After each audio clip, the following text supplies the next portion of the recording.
Hai teman-teman semua, berjumpa lagi di dunia CPNS. Baiklah teman-teman, kali ini kita akan membahas soal tentang TWK. Adapun metode penyampaiannya adalah sebagai berikut. Yang pertama, jumlah soal dalam video ini ada 30 soal sesuai jumlah soal yang akan diujikan di SKD CPNS yang sudah saya rangkum dari berbagai topik. Yang kedua, saya akan bacakan soal beserta opsi secara lengkap. Yang ketiga, saya akan beri jeda 3 detik setelah saya selesai membacakan soal agar teman-teman dapat menjawab terlebih dahulu soalnya. Jika teman-teman butuh waktu yang lebih banyak, silahkan di-pause ya. Yang keempat, untuk teman-teman yang ingin menghitung skor TWK-nya, silahkan dicatat jumlah soal yang benar setiap poin yang benar dikali 5 poin dan salah 0 poin. Yang kelima, adapun nilai ambang batas skor yang harus teman-teman peroleh dalam TWK adalah 65 poin. Oke, kita akan mulai dari soal nomor 1. Soal nomor 1. Dalam rangka membina rasa nasionalisme di kalangan masyarakat Indonesia, hendaknya dilakukan dengan menghindari hal-hal berikut ini, kecuali A. Fanatik golongan, B. Ekstremisme, C. Chauvinisme, D. Sukuisme, E. Patriotisme. Waktunya 3 detik.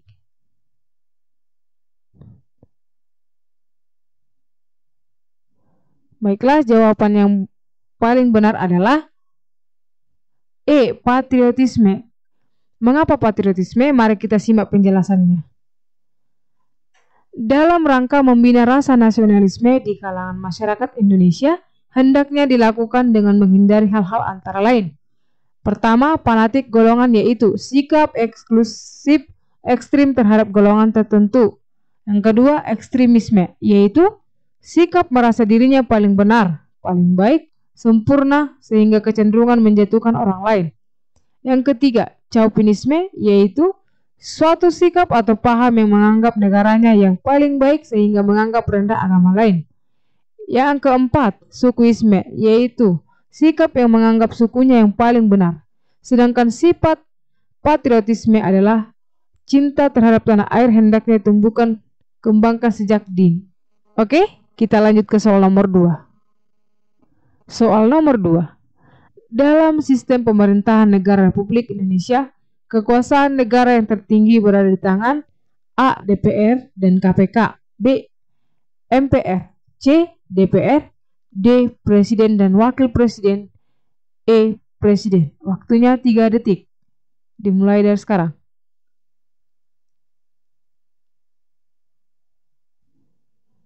Dan jawaban yang benar adalah B. MPR. Mengapa MPR?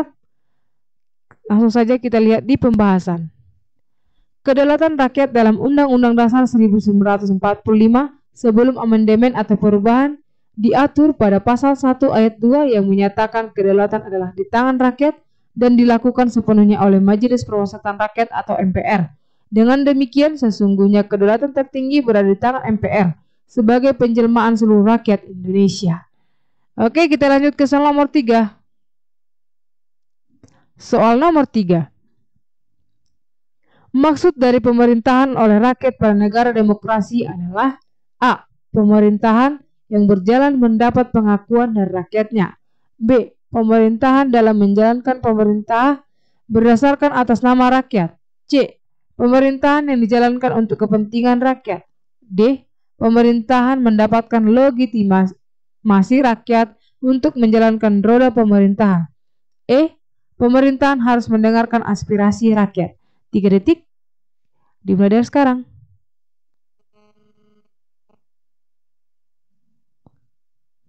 Dan jawaban yang benar adalah B. Pemerintah dalam menjalankan pemerintah berdasarkan atas nama rakyat. Langsung kita saja simak di pembahasan. Pemerintah oleh rakyat adalah pemerintahan melakukan tugasnya atas nama rakyat bukan golongan tertentu sehingga harus sesuai dengan kehendak rakyat.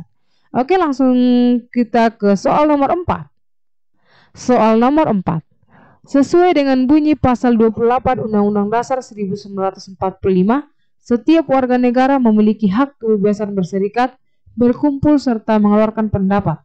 Namun kebebasan yang dimiliki haruslah kebebasan yang A. Sesuai dengan keinginan pemerintah, B. Sesuai dengan hati nurani.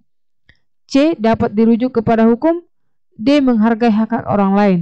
E. Sesuai dengan kehendak masyarakat. 3 detik dimulai dari sekarang.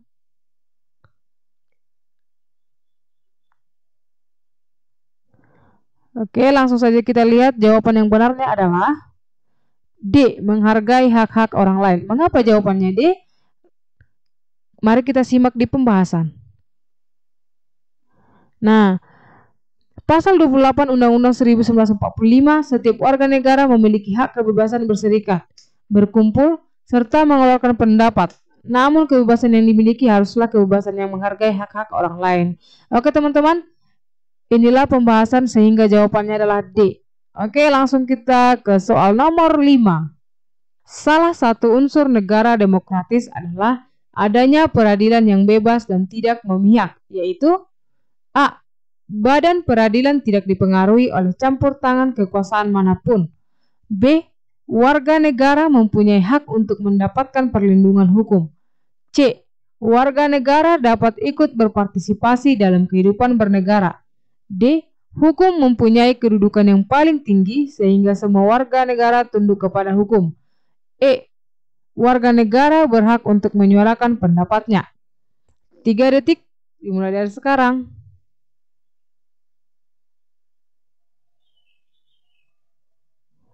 Oke, langsung saja kita lihat jawaban yang paling benar adalah A. Badan peradilan tidak dipengaruhi oleh campur tangan kekuasaan manapun. Mengapa jawabannya A? Mari kita simak di pembahasan.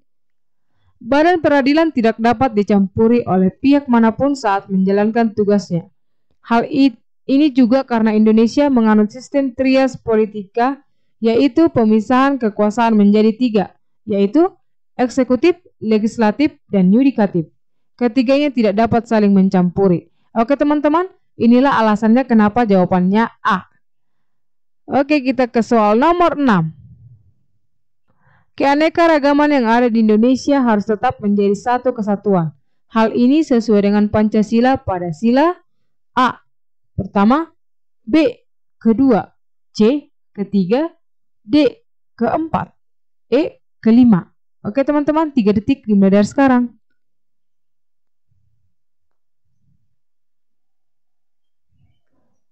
Oke, langsung saja kita lihat jawaban yang paling benarnya adalah C. Ketiga. Mengapa ketiga? Langsung kita simak di pembahasan.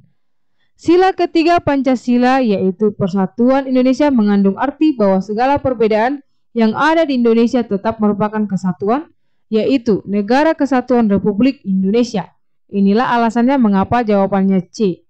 Oke, langsung saja kita ke soal nomor 7. Soal nomor 7. Pada hari terakhir sidang BPUPKI yang pertama, Dr. Rajiman Widyuningrat membentuk panitia kecil atau panitia 8 yang diketuai oleh A. Ahmad Subarjo, B. Muhammad Yamin, C. Insinyur Soekarno, D. Haji Agus Salim, E. Dr. Anus Muhammad Hatta. 3 detik dimulai dari sekarang.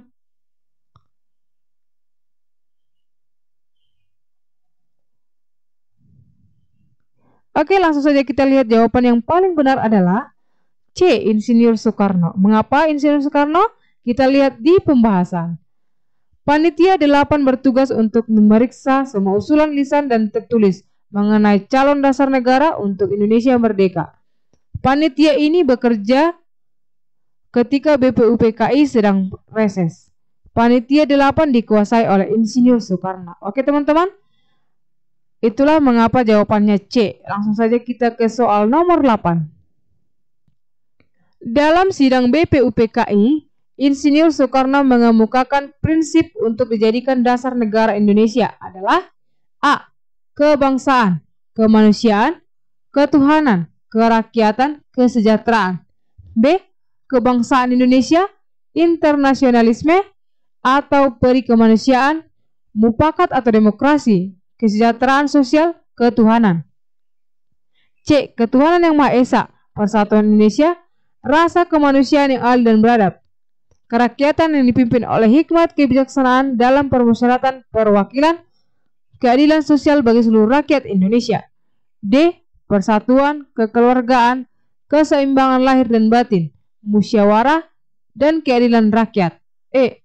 Sosionasionalisme, kerakyatan, dan ketuhanan. Oke, 3 detik dimulai dari sekarang.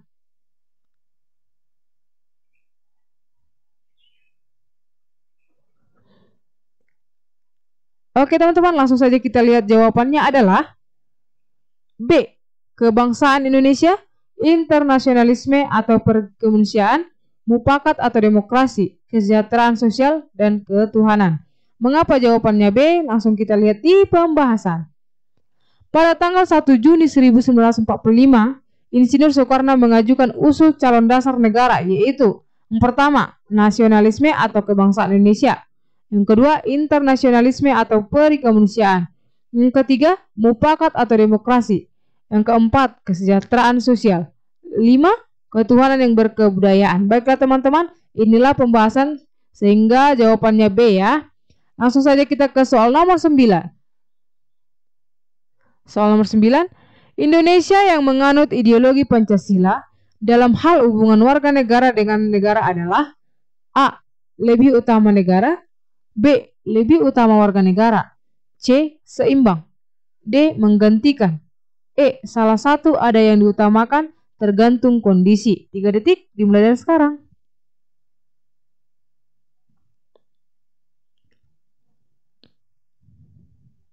Oke teman-teman, langsung saja kita lihat jawaban yang paling benar adalah C. Seimbang. Mengapa jawabannya seimbang? Mari kita lihat langsung di pembahasan. Kedudukan seimbang maksudnya adalah kepentingan negara maupun kepentingan warga negara sama-sama dipentingkan. Oke teman-teman, inilah pembahasan sehingga merujuk ke jawaban C. Oke, langsung saja kita lanjut ke soal nomor 10. Insinyur Soekarno juga mengemukakan bahwa kelima prinsip calon dasar negara bisa diperas lagi menjadi trisila, yaitu A. Ketuhanan, kerakyatan, keadilan, B. Sosialisme, sosio-kerakyatan, sosio-ketuhanan, C. Keadilan, persatuan, kerakyatan, D. Sosio-keadilan, permusyawaratan, sosio-ketuhanan, E. Sosionasionalisme, sosiodemokrasi, dan ketuhanan. 3 detik dimulai dari sekarang.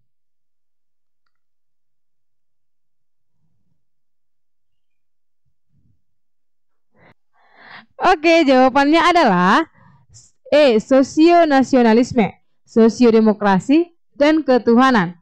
Mengapa jawabannya E? Seperti biasa kita lihat di pembahasan. Trisila yaitu sosionasionalisme, sosiodemokrasi, dan ketuhanan. Inilah mengapa jawabannya E. Langsung saja kita ke soal nomor 11. Soal nomor 11. Bergotong royong dan menjaga kerukunan hidup di dalam masyarakat merupakan salah satu contoh bahwa Pancasila mengandung nilai A. Instrumental, B. Dasar, C. Praktis, D. Dinamis, E. Efisien. Oke, 3 detik dimulai dari sekarang.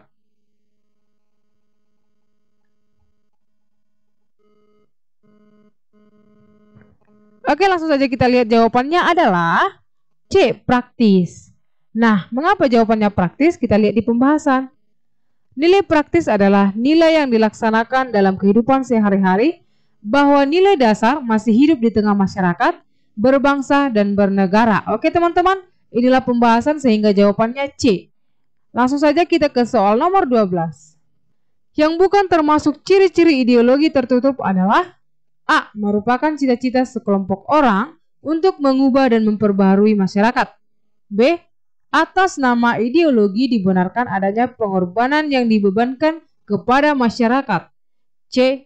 Isinya bukan hanya nilai-nilai dan cita-cita tertentu, melainkan terdiri atas tuntunan nyata dan keras yang diajukan dengan mutlak, D. Dasarnya bukan keyakinan ideologis sekelompok orang, tetapi hasil musyawarah dari masyarakat, E. Menolak adanya pengaruh yang datangnya dari luar dan menolak perubahan. Seperti biasa, 3 detik dimulai dari sekarang.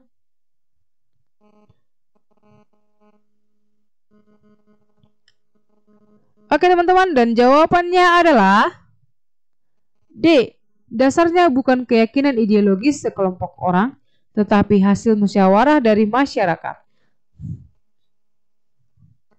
Baiklah teman-teman, kita akan lihat pembahasan mengapa jawabannya D. Musyawarah merupakan salah satu ciri ideologi terbuka karena dengan adanya musyawarah menandakan ideologi tersebut mau menerima masukan untuk memperbaiki lagi serta agar tidak tertinggal zaman tentunya tanpa mengubah nilai pokok yang ada di dalamnya. Oke teman-teman, langsung saja kita ke soal nomor 13. Pada saat UUDS diberlakukan, pelaksanaan sistem permusyawaratan yang mana dijelaskan di Pancasila, sila keempat dilakukan dengan cara A. Musyawarah mufakat, B. Voting, C. Penunjukan, D. Penetapan, E. Mengikuti penguasa. Oke teman-teman, 3 detik untuk bisa menjawab.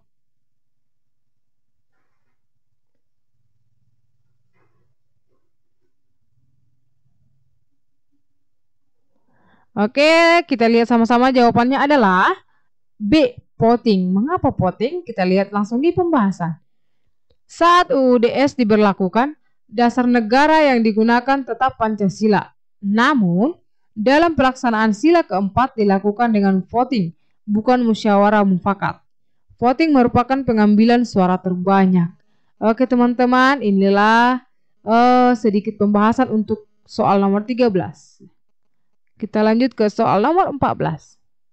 Yang menjadi alasan yuridis pembukaan Undang-Undang Dasar 1945 tidak dapat diubah karena A. Pembukaan UUD 1945 tetap melekat erat dengan terbentuknya negara.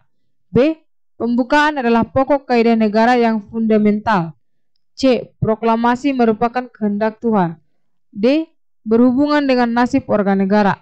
E. Jika diubah akan mengubah nilai dasar yang ada di dalamnya. Oke, 3 detik dari sekarang.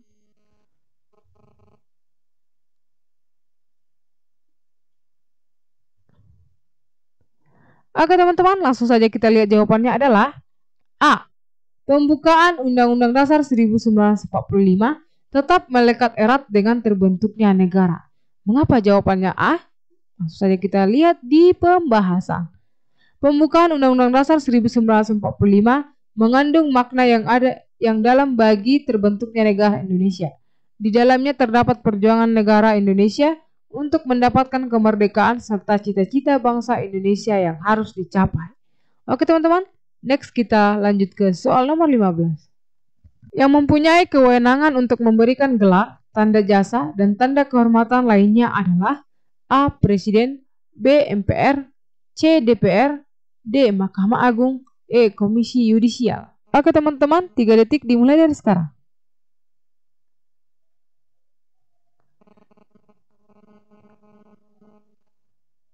Oke, langsung saja kita lihat jawabannya adalah A. Presiden. Mengapa presiden? Kita lihat di pembahasan. Pasal 15 Undang-Undang Dasar 1945 menjelaskan bahwa presiden memberi gelar, tanda jasa, dan tanda kehormatan. Pasal ini telah mengalami perubahan pada amandemen pertama. Oke teman-teman, next kita ke soal nomor 16. Di dalam Undang-Undang Dasar 1945 ada bab yang mengatur tentang perubahan undang-undang. Hal khusus yang tidak dapat dilakukan perubahan adalah A. Pasal Undang-Undang Dasar, B. Bentuk negara, C. Agenda sidang MPR, D. Pelaksanaan pemerintahan, E. Peraturan presiden. Oke, 3 detik dimulai sekarang.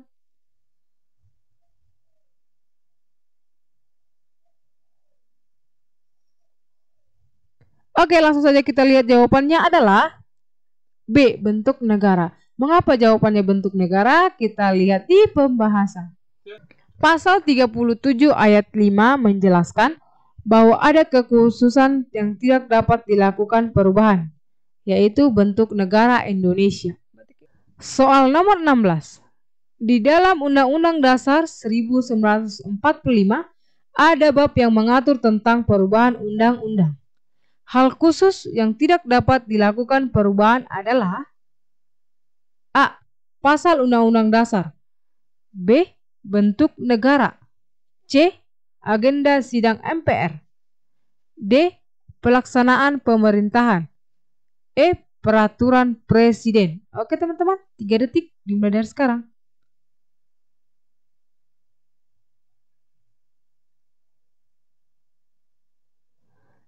Oke, langsung saja kita lihat jawabannya adalah B. Bentuk negara. Mengapa jawabannya bentuk negara?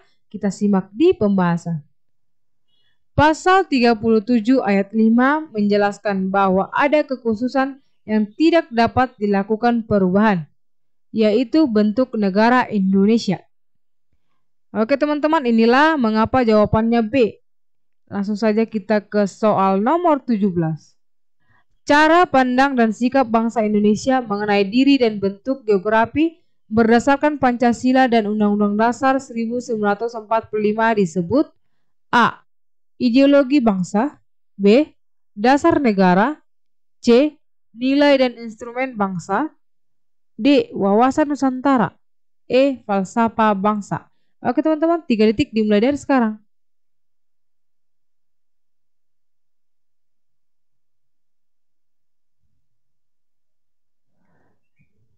Baiklah, kita akan lihat jawaban yang sebenarnya adalah D. Wawasan Nusantara. Mengapa jawabannya wawasan Nusantara? Langsung saja kita dilihat di pembahasan. Pada pelaksanaannya, wawasan Nusantara mengutamakan kesatuan wilayah dan menghormati kebinekaan untuk mencapai tujuan nasional. Oke teman-teman? Next kita lanjut ke soal nomor 19. Soal 19. Indonesia memiliki batas-batas kewilayahan negara, baik itu wilayah laut, darat, dan udara. Pembatasan negara merupakan fungsi wawasan Nusantara, yaitu A. Wawasan Nusantara sebagai konsepsi ketahanan nasional, B. Wawasan Nusantara sebagai wawasan pembangunan, C. Wawasan Nusantara sebagai wawasan pertahanan, D. Wawasan Nusantara sebagai wawasan perekonomian, E. Wawasan Nusantara sebagai wawasan kewilayahan. Oke teman-teman, 3 detik dari sekarang.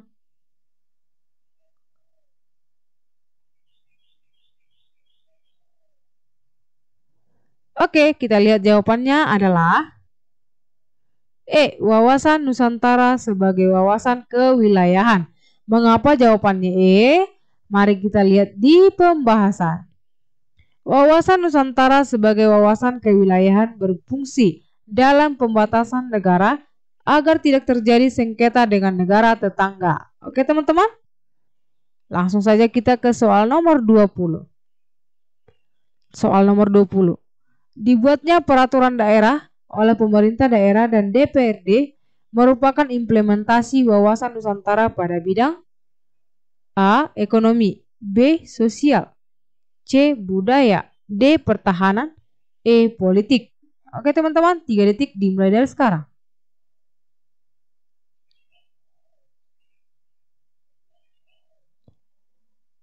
Baiklah, langsung saja kita lihat jawabannya adalah E. Politik. Mengapa jawabannya E? Kita lihat di pembahasan.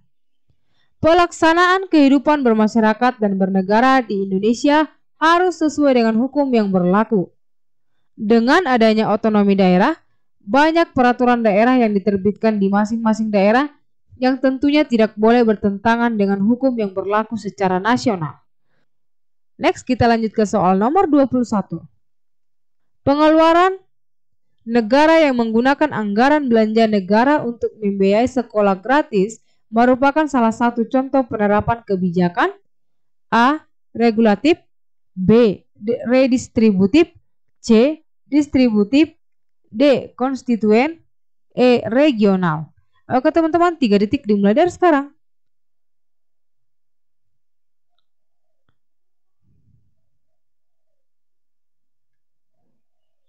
Oke, langsung kita lihat jawabannya adalah C. Distributif. Mengapa jawabannya distributif?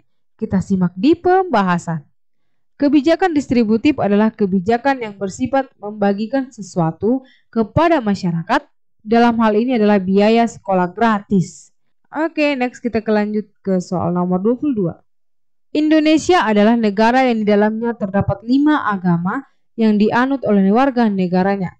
Hubungan agama dengan negara yaitu A. Indonesia berdasarkan dengan hukum agama tertentu, B. Indonesia memperhatikan kehidupan agama, C. Indonesia tidak mengakui adanya agama, D. Indonesia menolak agama yang akan masuk. E. Kehidupan bernegara Indonesia menjadi tolak ukur berlakunya agama di Indonesia. Oke teman-teman, 3 detik dari sekarang.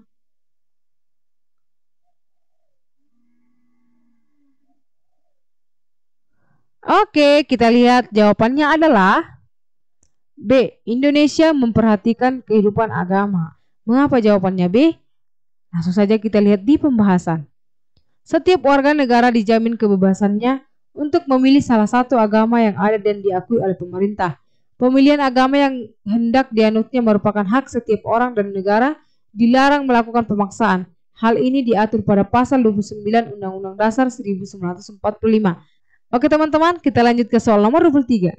Adanya pelanggaran HAM yang dilakukan oleh sekelompok orang merupakan penyimpangan dari Pancasila. Sila A. Pertama, B. Kedua, C. Ketiga, D. Keempat, E. Kelima. Oke, 3 detik dimulai dari sekarang.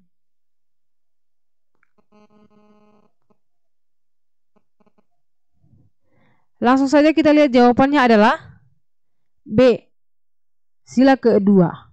Mengapa jawabannya sila kedua? Kita lihat di pembahasan. Adanya perlindungan HAM merupakan perwujudan nyata dari Pancasila, sila kedua. Pada sila kedua ini dijelaskan bahwa manusia berhak mendapatkan keadilan dan perlakuan yang beradab. Oke teman-teman, kita lanjut ke soal nomor 24. Yang bukan termasuk nilai-nilai yang terkandung dalam sila keempat Pancasila adalah A. Mengutamakan kepentingan bersama daripada kepentingan individu. B. Menggunakan akal sehat dalam memberikan usul dan mengambil keputusan. C. Setiap orang mempunyai hak dan kewajiban yang sama. D. Keputusan yang diambil dapat dipertanggungjawabkan baik kepada Tuhan maupun orang lain. E. Pengambilan keputusan berdasarkan dengan penetapan tanpa dimusyawarahkan terlebih dahulu. Oke teman-teman, 3 detik dimulai dari sekarang.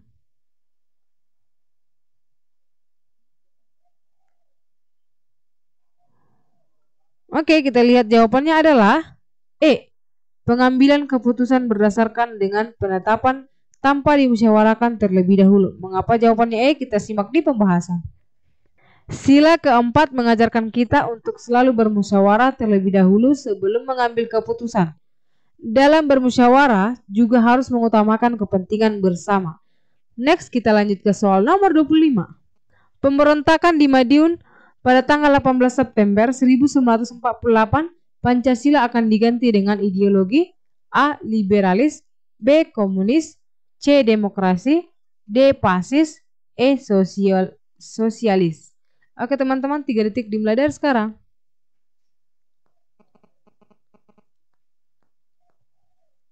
Dan jawabannya adalah B. Komunis. Mengapa komunis? Kita langsung lihat di pembahasan. PKI adalah organisasi yang berideologi komunis, sehingga mereka hendak menggantikan Pancasila dengan komunis karena dianggap tidak sesuai dengan mereka. Oke, next kita lanjut ke soal nomor 26. Burung Garuda sebagai lambang Indonesia mengandung banyak makna. Garis melintang yang ada pada perisai burung Garuda bermakna A. Tidak bermakna. B. Adanya pembatasan antara negara mendapatkan fasilitas kesehatan yang dengan warga negaranya. C. Indonesia dilintasi garis khatulistiwa. D. Indonesia adalah negara yang kuat dan kokoh. E. Indonesia negara yang berjaya. Oke teman-teman, 3 detik dimulai dari sekarang.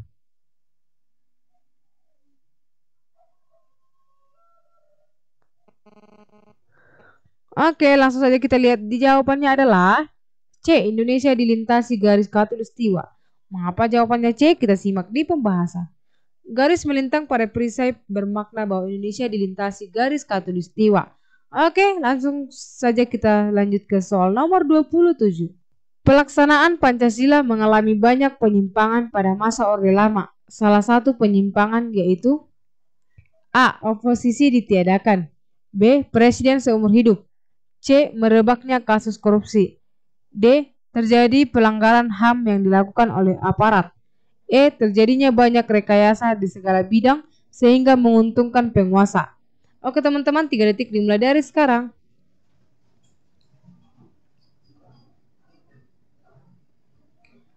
Dan langsung saja kita lihat jawabannya adalah B. Presiden seumur hidup.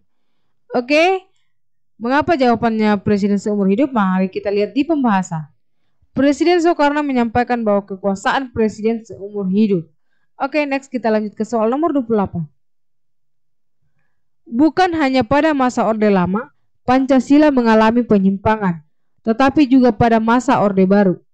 Penyimpangan yang terjadi pada masa Orde Baru yaitu A. Fungsi lembaga perwakilan rakyat diperlemah. B. Ideologi Nasakom. C. Pembubaran partai politik. D. Konfrontasi Indonesia-Malaysia. E. Presiden seumur hidup. Oke teman-teman, seperti biasa 3 detik dimulai dari sekarang.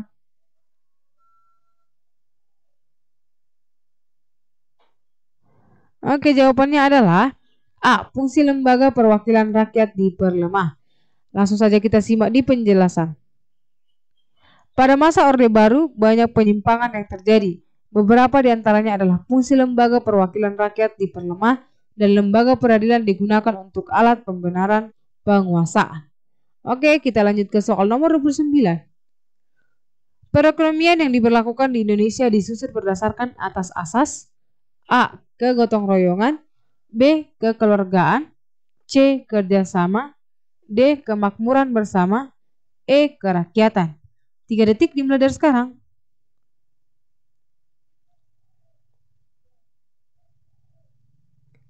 Oke, langsung saja kita lihat jawabannya adalah B. Kekeluargaan. Mari kita simak di penjelasan. Berdasarkan Undang-Undang Dasar 1945, Pasal 33 ayat 1, perekonomian Indonesia disusun berdasarkan atas asas kekeluargaan. Oke, next kita lanjut ke soal nomor 30. Sikap pengorbanan untuk bangsa lebih diutamakan daripada kepentingan individu maupun golongan merupakan pengalaman Pancasila ke A. Pertama, B. Kedua, C. Ketiga, D. Keempat, dan E. Kelima. Oke teman-teman, 3 detik dimulai dari sekarang.